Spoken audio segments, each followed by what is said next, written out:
Husband threw out his sick wife after she spent her last savings on treatment, unaware of her $100 million inheritance.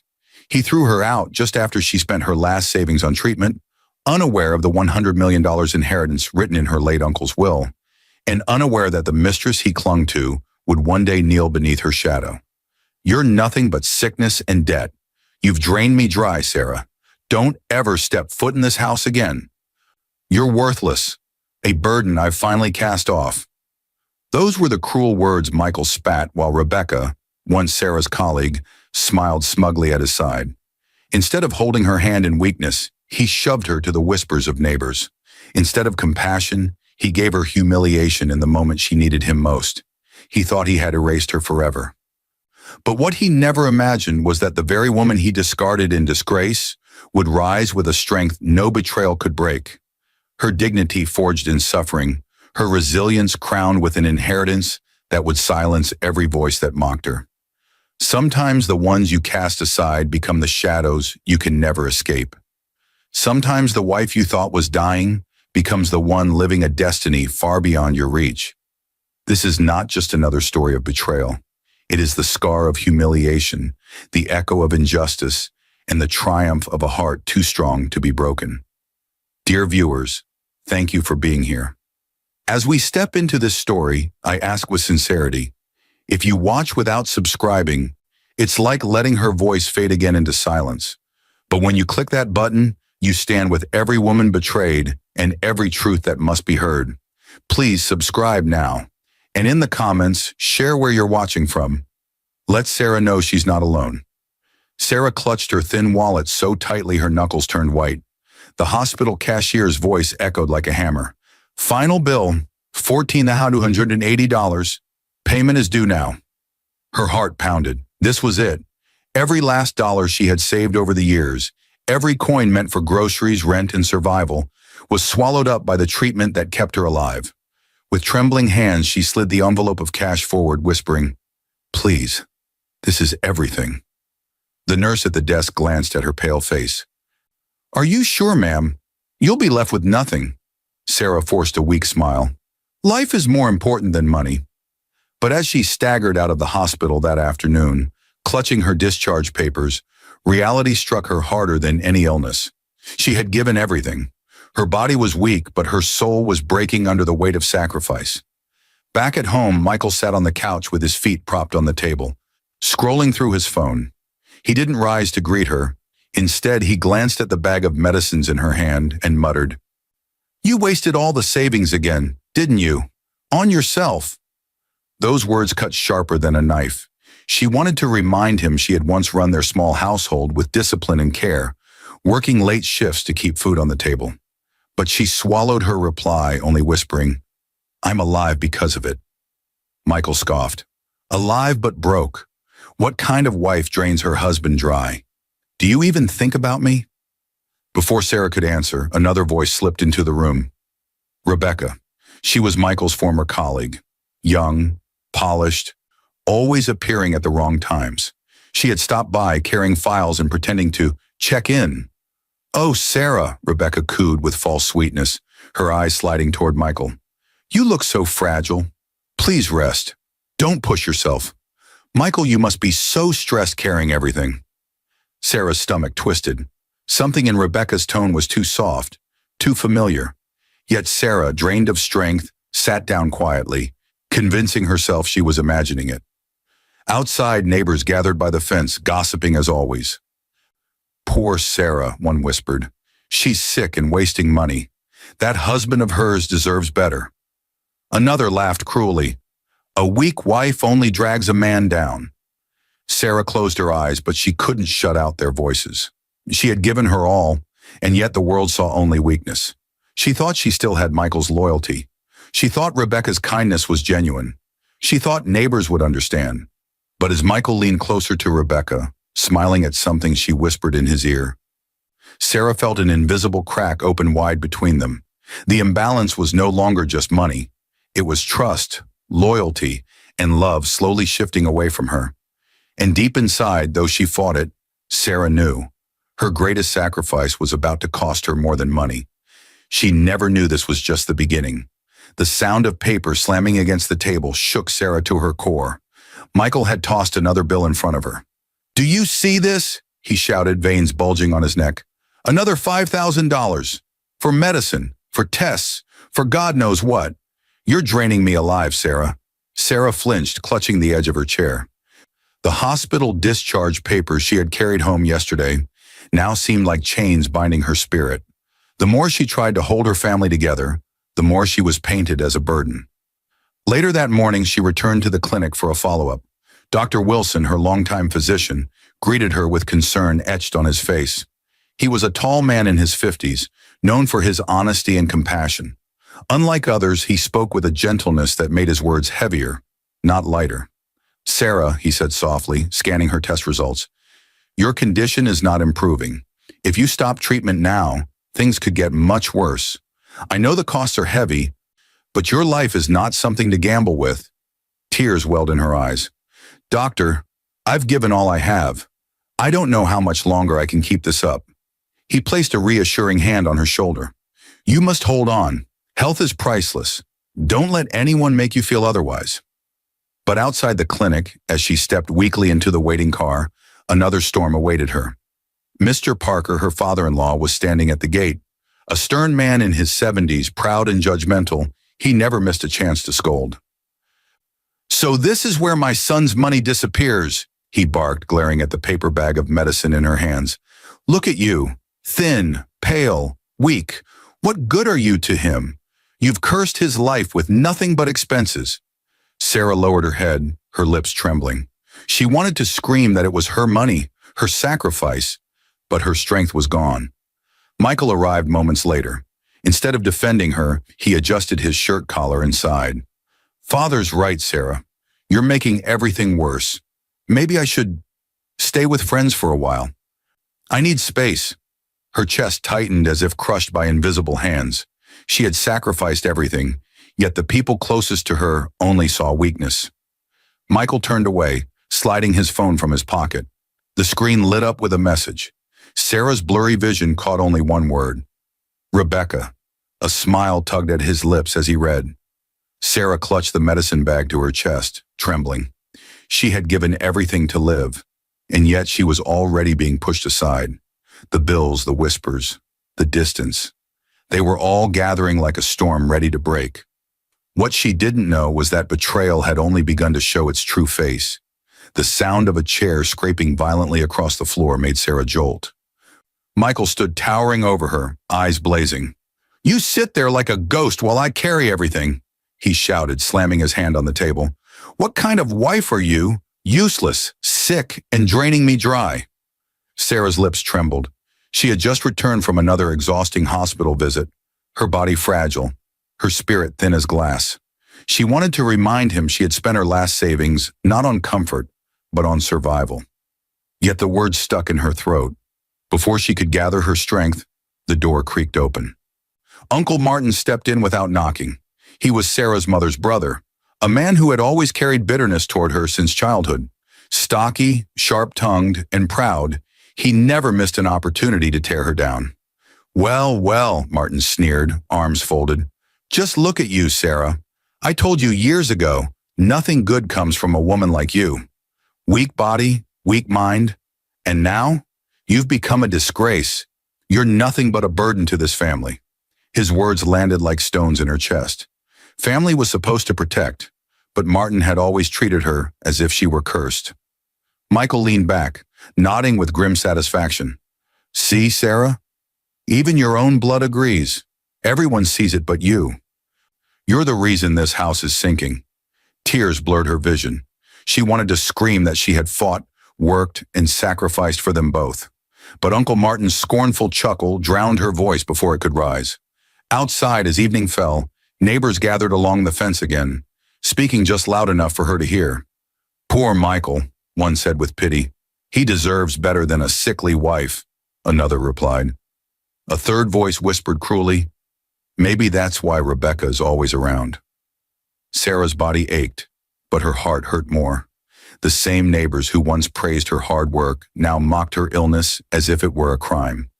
Even her old friends had started pulling away. Calls went unanswered, Visits stopped, and the silence grew heavier every day. She was no longer seen as Sarah, the devoted wife, only Sarah the sick, the failure, the woman dragging her husband down.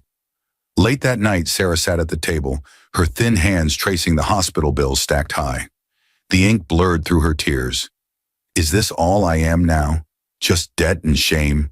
she whispered to herself. The door slammed open. Michael walked in, shirt rumpled, the scent of expensive perfume clinging to him. He didn't even try to hide it anymore. "Don't wait up for me," he said coldly, his eyes avoiding hers. "Your place in this house is gone. Accept it." Sarah's chest tightened until she could barely breathe. Her world was collapsing. Her husband, her family, her friends, even her neighbors. And yet she had no idea the humiliation was about to leave the walls of her home and spill into the public eye. She never knew betrayal was about to be announced before the whole community. The knock at the door came sharp and loud, startling Sarah where she sat in silence. When she opened it, Rebecca stood there with a bright smile and a basket of fruit in her hands. "Oh, Sarah," Rebecca said sweetly, stepping inside without waiting for an invitation. "You look so weak. I thought I'd check on you. You shouldn't be left alone in this state."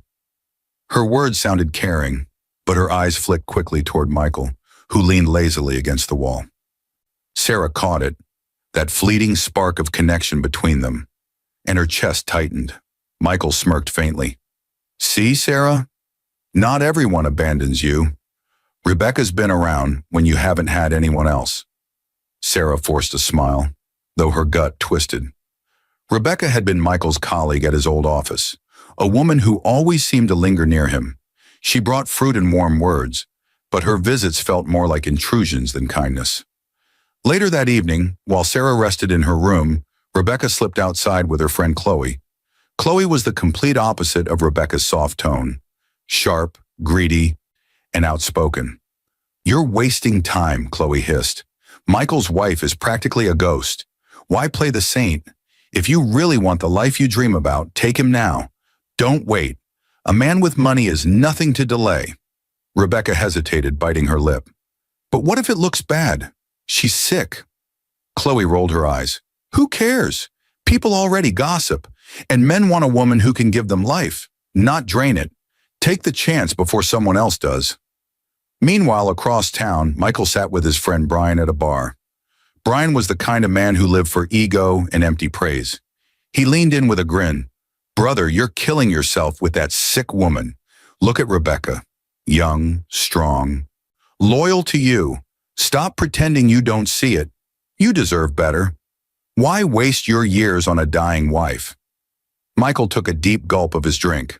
"You think so?" Brian slapped his shoulder. "I know so. You're the man. Don't chain yourself to a sinking ship. Step into the life you deserve." Back home, Sarah sat by the window, gazing at the dark sky. She replayed Rebecca's smile, Chloe's whispers she had overheard faintly, and Michael's growing distance. Her body was weak, but her spirit was still listening, still noticing. She whispered to herself, "Not everyone who brings fruit comes with love." The front door creaked. Michael and Rebecca entered together, laughing at something private. Their laughter froze when Sarah's eyes met theirs from the shadowed corner. For the first time, Sarah felt the walls of her marriage cracking wide open, and the world outside was about to see it. She never knew the betrayal was about to spill into the public square. "Get out!" Michael's roar thundered through the compound as he yanked the door wide open and shoved Sarah toward the crowd outside. His hand was rough on her frail shoulder. Neighbors gasped as the sickly woman stumbled onto the dusty ground, her medicine bag spilling open, bottles rolling everywhere. Before she could steady herself, Michael flung a stack of papers at her. They slapped against her chest and fluttered onto the street like dead leaves. Divorce papers. "You're no wife of mine anymore," he spat. "Sign them, Sarah. Today, in front of everyone. I won't carry your sickness or your debts another day." Sarah froze, her chest heaving as the neighbors pressed closer. Whispers rose like fire around her. "Is this really happening? She's being divorced in the street? Poor thing. Or maybe she deserves it." Her trembling fingers picked up the papers. Her eyes blurred as she tried to focus on the harsh words, "petition for divorce." Each letter stung like poison. Michael wasn't alone. Rebecca stepped boldly beside him, her hand sliding around his arm as though she had always belonged there.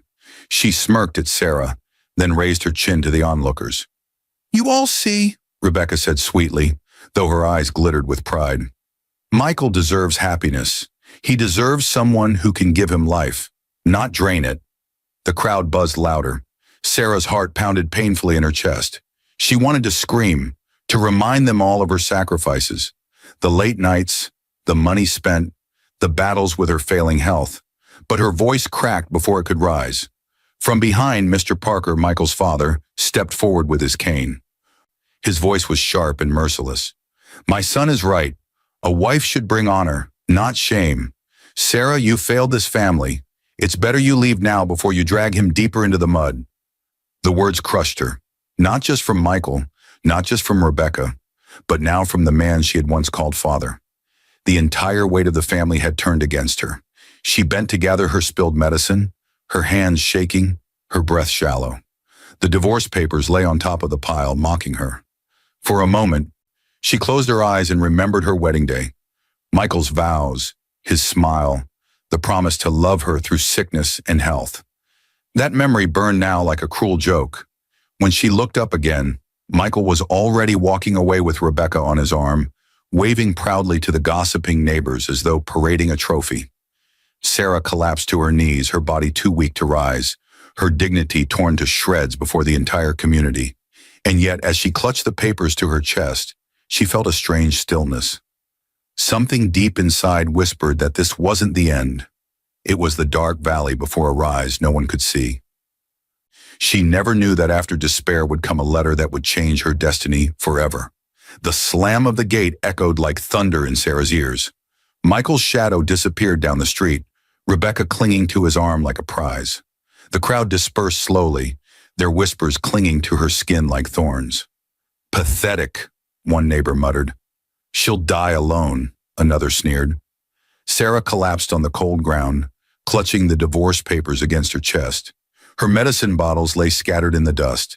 With every shallow breath, she felt her strength slipping away. Then a harsh voice cut through the silence. Uncle Martin stood above her, arms crossed, lips curled into a bitter smile. "You see, Sarah," he barked, "this is what you get for being weak. You always thought you were better than everyone. Now look at you, thrown out, worthless, abandoned. You brought shame to this family and don't expect me to carry you." The words stabbed like knives. She wanted to remind him that she had worked, sacrificed, endured. But her throat was too dry, her spirit too broken. Tears blurred her eyes as she whispered, "Uncle, please." He spat on the ground beside her. "Don't call me that. I don't carry failures in my blood." Then he turned and walked away, leaving her trembling in the dirt. As the shadows lengthened, a gentler voice called her name. "Sarah?" She lifted her head weakly. It was Thomas, her younger brother, estranged for years after a bitter family rift. He knelt beside her, his face filled with regret and sorrow. "Sarah," he said, voice breaking, "I should have been here earlier. I thought distance would protect me from our family's fights. But seeing you like this..." He reached for her hand, holding it firmly. "You're still my sister, and I won't leave you again." Sarah's tears spilled freely as she whispered, "Thomas, I thought I lost you forever." Before she could say more, another figure hurried toward her. Martha, a middle-aged caregiver who had once nursed Sarah during her treatments, crouched beside her. Her touch was firm, practical, but her eyes were kind. "Don't speak," Martha said gently. "Save your strength. You need care, not arguments." She began gathering the medicine bottles, wiping the dirt from Sarah's hands. For the first time in days, Sarah felt hands lifting her instead of pushing her down. She leaned weakly against Thomas as Martha supported her other side. Inside Thomas's small car, silence filled the air. Sarah closed her eyes, her chest rising and falling slowly. She could still hear the echoes of Uncle Martin's cruel voice, Michael's betrayal, Rebecca's smug smile. But beneath it, she also heard Thomas's promise and Martha's steady reassurance. It was the faintest flicker of light in her darkness, and though she was too weak to realize it, That light would soon lead her to a revelation greater than anything she had imagined. But for now, her body gave in. Her cough shook the silence, and blood stained her handkerchief. Thomas and Martha's eyes widened in fear. They didn't know a letter was about to surface, one that would change Sarah's destiny forever. The pounding at the door jolted Sarah awake. She had fallen asleep on Thomas's couch, her body still weak from the collapse. Thomas rushed to open it, and in stepped a tall woman in a dark suit, carrying a leather briefcase. Her voice was firm but respectful. "I am Mrs. Turner, attorney at law. I need to see Sarah Johnson immediately. It concerns her late Uncle Edward." Sarah sat up slowly, confusion in her eyes. Uncle Edward? He had been the quiet, distant elder in her family. A man of principle, a man she thought barely noticed her struggles. Why would his lawyer come now? Mrs. Turner set the briefcase on the table and opened it with precision. She pulled out a sealed envelope, yellowed at the edges. "This letter was written before Mr. Edward passed away. He instructed me to deliver it only when Sarah reached her lowest point." Thomas's brows furrowed. "Lowest point? She's already been humiliated, betrayed, and thrown out. What more could they mean?" Sarah's fingers shook as she tore open the envelope. Inside was a handwritten letter, bold strokes across the page. "My dear Sarah, if you are reading this, it means the world has tried to break you. Do not despair.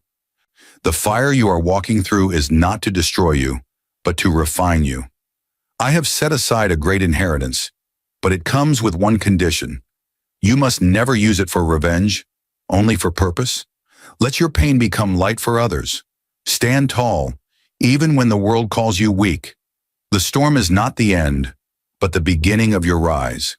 Sarah pressed the letter to her chest. Tears streamed down her face, not of sorrow this time, but of something new, hope flickering through the ashes of despair. At that moment, Reverend James entered quietly. He was a kind elder from a nearby church, known for visiting the brokenhearted. His voice carried gentle authority as he said, "I heard of your suffering, Sarah, and I came to pray. But now I see the Lord has already sent you a message through your uncle." He sat across from her, his eyes warm but piercing. "Do not give in to anger. Do not let their cruelty define you. The world thinks you are finished, but heaven knows you are only beginning. Use this gift wisely, and your story will heal many." Sarah gripped the letter tighter. For the first time since her betrayal, her shoulders straightened slightly, her eyes no longer only filled with defeat. But outside, on the same street, Rebecca's laughter echoed as she walked arm in arm with Michael, their shadows stretching toward the house. Sarah didn't know it yet, but while hope was being placed in her hands, greed was drawing closer, ready to test her new resolve. She never knew the letter was only the first step toward a fortune that would change everything. "Sit down, Sarah. What you're about to hear will change your life." Mrs. Turner's voice filled the quiet law office. The heavy blinds were drawn, the door locked, the air thick with anticipation. Across the table, Sarah sat trembling, her brother Thomas by her side, Martha's supportive hand resting gently on her arm. With a click, Mrs. Turner placed a thick folder on the desk. Her eyes met Sarah's with calm authority. "Your late Uncle Edward left you as his sole heir. His estate is valued at $100 million. But it is not just money, it is responsibility. His conditions are strict." The words hit like a thunderclap. Sarah gasped, her breath shallow. 100 million? It was too vast to imagine. She, the woman thrown into the street like trash, was now the heiress to a fortune that could reshape lives. Thomas gripped her hand tighter. "Sarah, do you understand what this means? You'll never have to bow to anyone again. You'll never be called worthless again." Tears pricked Sarah's eyes, but she shook her head gently. "This isn't for revenge. Uncle Edward's letter said it clearly. This must be used for purpose, not pride. If I lose sight of that, then I fail him, and I fail myself." At that moment, the office door opened and a younger woman stepped in. She was petite, with kind eyes behind simple glasses, carrying a stack of documents. "This is Olivia," Mrs. Turner introduced. "My assistant. She will help you handle the paperwork discreetly. Olivia is loyal, trustworthy, and understands the importance of confidentiality." Olivia smiled warmly. Sarah, I'll make sure your name is protected. No one, not Michael, not Rebecca, not even your bitter relatives, will know about this until you are ready. My job is to keep you safe. Sarah's heart swelled with gratitude. After so much betrayal, the quiet loyalty of a stranger felt like gold. As signatures were exchanged and documents sealed, Sarah felt the weight of her suffering shift into something new. Power, not the loud, boastful kind Michael craved, but the quiet, steady power of dignity. When the final paper was signed, Mrs. Turner closed the file with a decisive snap. It's done. You are now in control of your uncle's legacy. But remember, use it with wisdom. His eyes are still on you, even from the grave. Sarah exhaled deeply, her hands trembling over the fresh documents.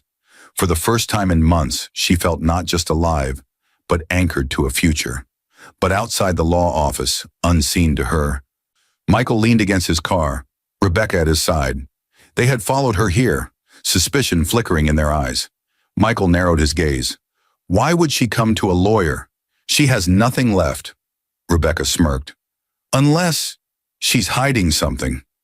Sarah didn't know it yet, but the very people who had cast her away were about to circle back, not with love, but with greed sharpened like knives. She never knew that Michael's false regret was already forming, waiting to knock at her door. The pounding on the door was so violent that Thomas leapt to his feet. Before he could reach it, the door swung open with a crash. Michael stormed in, his hair disheveled, his eyes swollen as if he had been crying all night. He dropped to his knees so suddenly that Sarah flinched. Sarah, he wailed, clutching at her dress. Forgive me. I was a fool. Rebecca deceived me. She used me. I see it now. You're the only woman who ever truly loved me. Please, take me back. His tears spilled, his voice cracked, and for a moment anyone else might have believed him. But Sarah, frail though she was, saw something cold flicker behind his eyes. Desperation, not love. Before she could answer, Rebecca appeared in the doorway, her arms folded, her lips curled in disdain. She didn't look like a woman abandoned. She looked like a woman plotting. Her eyes darted at Sarah's neat clothes, the quiet dignity in the room, the calm around her. Jealousy burned. When Michael stumbled outside for air, Rebecca seized his arm, her voice low and venomous. Stop begging for her heart. Beg for her money. Can't you see? She's hiding something. No woman thrown away lives this calm unless she's holding power. Use her guilt. Drain her before she drains you. Michael's friend Brian waited by the car, puffing a cigarette, his grin wide. He slapped Michael's back and sneered. That was good, man. You nearly fooled her. Push harder. Make her remember the years you gave her. Twist the knife. Tell her she owes you everything. Women like her, soft hearts. Easy prey. Back inside, Sarah sat quietly. She heard the muffled whispers outside, and it all fit together. Rebecca's smug smile, Michael's sudden return, Brian's constant influence. It wasn't love driving Michael back to her doorstep. It was greed. Michael stormed back in, kneeling again, but this time his voice was harsher, more insistent. Sarah, I gave you my best years. You owe me. Let's start over. We can build again. Together. You can't shut me out. Sarah's fingers clenched around Uncle Edward's letter in her lap. She rose slowly, her frail frame trembling, but her eyes locked on him with a new fire. No, Michael, she said softly, yet her voice carried through the room like thunder. I owe you nothing. You threw me away when I was weakest. You paraded another woman in front of me. You shoved divorce papers into my hands. That door you closed? I will never open it again. She stepped forward, her thin hand reaching for the door. Her brother Thomas stood ready beside her, Martha at her back. Sarah pulled the door wide open and pointed to the street. Leave, and do not come back. The slam echoed like a gavel, final and unshakable. Outside, Michael staggered, Rebecca seethed, and Brian's grin finally faltered. The mask of control was slipping from their hands. Inside, Sarah leaned on the wall, her chest heaving. She was still weak in body, but for the first time, she felt strong in spirit. She had chosen dignity over manipulation. Yet even as she steadied herself, a shadow lingered in her mind. Michael's pride would not let this end. She never knew his hunger for wealth was about to drag them all into ruin. The shriek of laughter echoed through the boutique as Rebecca strutted inside, her arms stacked with glossy shopping bags. Diamond earrings sparkled at her ears, a new designer handbag swinging from her wrist. Every step was a performance, her heels clacking like applause meant only for her. "Michael bought me this one," she bragged loudly to the clerk, holding up a silk gown. "And this one too. Oh, you wouldn't believe the gifts he showers me with. Poor Sarah never had this taste. I'm living the life she could only dream of." The clerks forced polite smiles, but whispers rippled among the customers nearby. "Isn't that Sarah's husband? Weren't they struggling with hospital bills? Strange, where's all this money suddenly coming from?" Rebecca ignored the murmurs, basking in her illusion of victory. But at the corner of the shop, Chloe, her closest friend and partner in ambition, leaned against a rack with her arms crossed, her expression sour. "You're flashing too much, Rebecca," Chloe snapped quietly. "This won't last forever. Michael's not as rich as you think. If you're smart, you'll secure someone with deeper pockets before it all dries up." Rebecca frowned. "Michael promised me everything. He's giving me what I deserve." Chloe rolled her eyes. "Deserve? Look around you. His money is leaking like water from a broken bucket. He can't keep up with your lifestyle. And when it runs out, don't expect me to stick around to clap for you. I want real wealth, Rebecca, not scraps from a desperate man." With that, Chloe turned on her heel and left, her loyalty evaporating with the sound of her heels clicking against the floor. For the first time, Rebecca felt the weight of doubt settling on her chest. Meanwhile, across town, Michael tried to keep up the image. He stood at a local gathering, boasting to old acquaintances. "My wife, Rebecca, she deserves the best. I can provide it. Don't compare me to men who struggle. I'm above that." But the men whispered behind his back. "Wasn't he the one who threw Sarah out like trash? He acts rich, but I heard his business deals are falling apart. Pride comes before the fall. Watch him."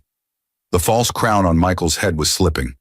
Every dollar spent on Rebecca's glitter cut deeper into his empty accounts. And yet he kept smiling, desperate to hold on to an image already cracking. Back at home, Rebecca opened another jewelry box, forcing a smile as she slid a necklace over her collarbone. But when she glanced at Michael's face, she saw it. Sweat, nerves, and a darkness he couldn't hide. "Michael?" she asked slowly. "We're not running out, are we?" His jaw tightened. He didn't answer. Silence filled the room, heavier than gold. And though Rebecca tried to push it away, a shadow of fear crossed her heart. She never knew her own betrayal was already being written in the dark corners of Michael's downfall. The crash of glass echoed across the restaurant as Michael slapped a wine bottle off the table. Rebecca jerked back, eyes flashing with fury. "Why is the card declined again?" she shouted, her voice rising above the murmurs of other diners. "Michael, you promised me a life of luxury, not embarrassment." Heads turned, whispers filled the air.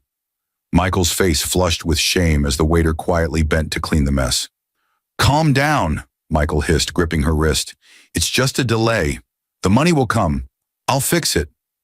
But Rebecca's eyes had already shifted across the room. At a nearby table sat Mr. Dalton, a wealthy investor in his 50s, draped in a suit finer than anything Michael owned. He watched the scene with quiet amusement, a glass of champagne in his hand. Later that night, while Michael sulked in the car, Rebecca slipped away under the excuse of fresh air. She found Dalton on the balcony, his laughter rich, his words smoother than silk. "You don't belong with a man drowning in debt," Dalton murmured, brushing a finger against the diamond bracelet on her wrist. "A woman like you deserves a man who can keep her shining." Rebecca's heart pounded. She smiled coyly, already weighing her options. For days afterward, Michael noticed money disappearing faster than ever.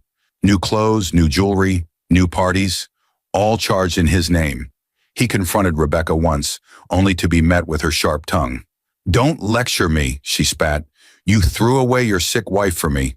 Don't act holy now. If you can't provide, I'll find someone who can." Brian, who once cheered Michael's arrogance, began to distance himself. When the drinks stopped flowing and the parties ended, His calls grew fewer, his excuses grew longer. One evening, Michael stood at the entrance of an upscale hotel, trying to stop Rebecca from walking inside with Dalton. His voice cracked with desperation. "Rebecca, please, you can't do this to me. After everything I gave you." She laughed cruelly, slipping her hand into Dalton's arm. "Everything. You gave me scraps, Michael. Dalton is offering me the life I deserve. You are finished." The hotel guard stepped forward, pushing Michael back as Dalton and Rebecca disappeared inside. The door closed, shutting him out. For the first time, Michael felt the sting of abandonment pierce his chest. The humiliation was public, the betrayal undeniable. He staggered back into the night, broke, alone, and mocked by the very people who once admired him. The same taste of betrayal he forced on Sarah had now become his own bitter drink. But worse storms were coming, because while Rebecca had found her new place, Michael's downfall was only just beginning. He never knew that true loyalty was about to shine, and it wouldn't be his to claim. The coughing fit hit Sarah so hard she nearly collapsed in the middle of the street. Her knees buckled, the medicine bag almost slipping from her weak hands. Martha rushed forward to catch her, panic flashing across her face. "Sarah, breathe slowly. You're safe. Don't push yourself," Martha said firmly, guiding her to a bench. Thomas ran to a nearby pharmacy for water, his expression grim with worry. People passed by, staring at Sarah but not stopping, some even whispering cruel words as they hurried along. "Isn't that the woman whose husband left her?" one muttered. "She looks worse every day," another sneered. Sarah's eyes welled up. It was the same world that mocked her collapse, the same world that had celebrated her shame. But then Thomas returned, kneeling by her side, his hand steady. "Don't listen to them," he said. "You're my sister, Sarah, and I won't let you fight this battle alone anymore. I left once. I won't make that mistake again." The sincerity in his voice broke through her despair. For years, their family feud had left a gap between them. But here he was, carrying her weight when others mocked her. Martha added firmly, "And I'll stand too. You're not alone. I've nursed people who had no one, and I won't let you go through this valley without care. As long as I'm alive, you'll always have a hand to steady you." Sarah's lips trembled. For the first time in so long, she felt arms holding her instead of pushing her away. They flagged down a taxi.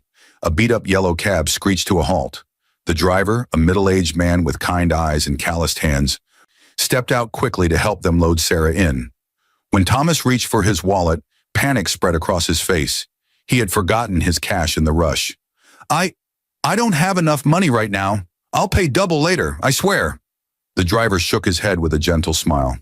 "Don't worry, I see her condition. A woman in this state shouldn't be left on the road because of money. Sit down, we'll get her home safe." Sarah's chest tightened, but this time not with pain. It was the weight of kindness. Simple, honest, unexpected kindness. She whispered, "Thank you, sir. You don't know what this means to me." The driver met her eyes through the rearview mirror. Sometimes all a person needs is someone willing to carry them 1 mile further than the world is willing to go. Tears slid down Sarah's cheeks as she leaned against Thomas's shoulder, Martha holding her hand. For the first time in months, she felt the fragile beginnings of trust and hope returning. But outside the window, the city buzzed with whispers. Some faces looked on with pity, others with scorn.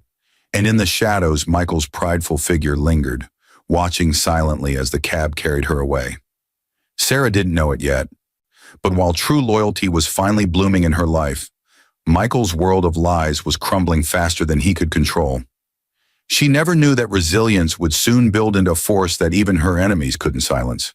The hammer struck the wooden frame with a loud crack that echoed across the street. Neighbors gathered curiously, watching as construction workers hurried back and forth. But these weren't ordinary workers. Among them were women who had once been mocked for their illnesses, men rejected after accidents, and young people abandoned because of disability. At the center of it all stood Sarah, pale but resolute, directing with a clipboard in her hand. Her voice rang clear despite her fragile frame. "Every hand matters here. No one is too broken to build again." Martha moved quickly beside her, guiding volunteers and making sure Sarah didn't overexert herself. Thomas lifted heavy boards, his shirt drenched in sweat, determined to be the shield Sarah had lacked for so long. The community whispered from a distance, "Is that Sarah? The same woman Michael threw out? She's hiring the weak, the rejected. What is she doing? Building something bigger than revenge." Inside the newly painted building, Reverend James stood by Sarah, his Bible in one hand. His deep voice carried both comfort and conviction. "Out of suffering comes light," he said softly. "Sarah, you are turning pain into purpose. Do not forget, this is not just for you. It is for every person who once thought life was over." Sarah lowered her head, tears brimming. "I was left with nothing, but in my nothingness, God gave me everything. I cannot waste this chance." One by one, old supporters who had drifted away began to return. Mrs. Jenkins, an elderly woman who once bought from Sarah's small shop, stepped forward with a donation of fresh vegetables for the workers. "I misjudged you," she whispered, gripping Sarah's hand. "Forgive me." Others followed. Small gifts, kind words, hesitant apologies. The same mouths that once mocked her now began to praise her. But Sarah never lifted herself with pride. Instead, she looked at the rows of wheelchairs, the patients-turned workers, and said, "This foundation is not mine alone. It belongs to all of us who know what it means to be broken and to rise again." The first signboard was lifted into place. New Dawn Foundation. The crowd gasped as they read it. Hope flickered in the eyes of people who had never believed in second chances. But as cheers spread, Sarah caught sight of a face in the distance. Michael. His clothes were worn, his pride thinner than ever, his eyes burning with jealousy as he watched her stand tall in front of the people who once scorned her. His fists clenched at his sides. The woman he had humiliated was now becoming someone the whole community respected. And Sarah, though she stood firm, felt her heart race.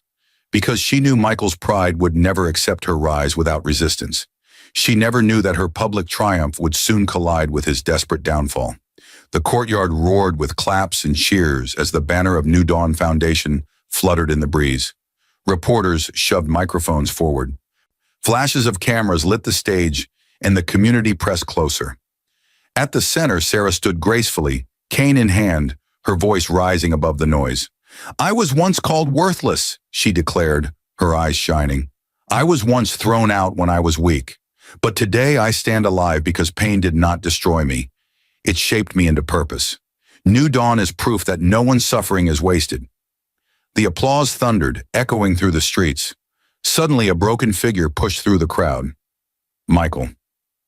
His clothes were wrinkled, his shoes scuffed, his face pale with shame. He stumbled forward and dropped to his knees in front of her. "Sarah," his voice cracked.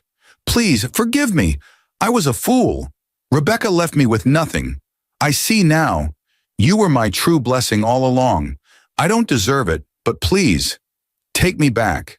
I have nowhere else to go." The crowd gasped, whispers spreading like wildfire. "Isn't that her husband who humiliated her? Now he's begging in the dirt. What a disgrace." All eyes turned to Sarah. Her heart trembled as memories rushed back. The night he shoved divorce papers into her chest, the whispers of neighbors laughing at her pain, Rebecca's smirk as she clung to his arm. For a long moment, silence stretched heavy in the air. Then slowly, Sarah leaned forward. Her voice was soft, yet it carried like thunder. "Michael," she said, "I forgive you, not because you deserve it, but because I refuse to carry the weight of your cruelty any longer." Michael's eyes widened with desperate hope, reaching for her hand. But Sarah stepped back gently, her chin lifted. "Forgiveness is not the same as return," she continued. "You taught me that love without loyalty is poison. You chose pride over me, and that choice cannot be erased. I release you from my heart, but I will not take you back into my life." The crowd erupted, some gasping, others cheering loudly. Mothers wiped tears, men nodded in respect, and those she had helped raised their hands in applause. Michael broke down completely, sobbing on the pavement. "Please, Sarah, don't leave me like this." But Sarah's eyes, glistening with tears of her own, turned to the people around her. She raised the old hospital bill high, her voice steady. "This paper was once a symbol of my despair. Today, It is a reminder that no betrayal can bury the strength within us. My mission is not to return to the past. My mission is to build a future where no one else is left alone in their weakest hour. The people erupted into thunderous applause, Sophie the journalist capturing every word. Michael wept in the dust, but Sarah walked forward into the light of her new destiny, forgiven, free, but untouchable. She never knew that her forgiveness would become the very seed of a global movement of hope. The wail of a sick child pierced the air as the clinic doors swung open. A mother stumbled in, clutching her daughter whose body burned with fever. The crowd waiting inside parted, their faces tense with fear and hope. "Please," the mother cried, collapsing to her knees. "I have nothing left. Save my child." Before the words could sink into despair, Sarah stepped forward. Her cane tapped against the floor, her presence steady as sunlight through storm clouds. "Bring her in," Sarah ordered softly. "Here, no one will be turned away. Treatment will never depend on money again." Doctors and nurses, many of them once abandoned patients themselves, hurried to lift the child. The mother sobbed, clinging to Sarah's dress, whispering, "God bless you. God bless you." As the room settled, Sarah walked through the hallways of the New Dawn Foundation, watching the once broken find dignity again. A man with a prosthetic leg worked as a receptionist. A woman recovering from cancer organized supplies with a smile. Former outcasts had become the very pillars of her mission. Her eyes watered as she whispered to Martha, "This is what Uncle Edward wanted. Not revenge, but redemption." Martha squeezed her arm. "And you've done it, Sarah. You've given people a reason to live again." That day, Sophie, the journalist, returned with a camera crew. She moved through the clinic, documenting every tear, every laugh, every miracle. Later, her article hit the headlines. "The woman the world rejected becomes the mother of a nation's hope." Donors began pouring in, inspired by the story. Letters arrived from investors, churches, and charities. Checks were written, partnerships formed.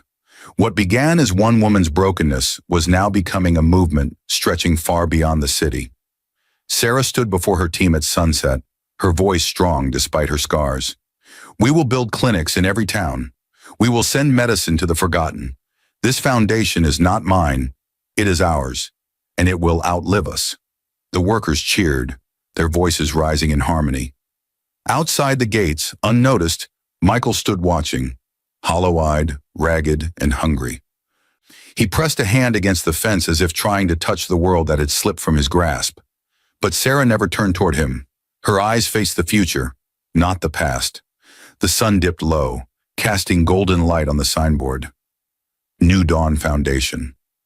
Sarah closed her eyes, whispering to herself, "What was meant to bury me became my wings."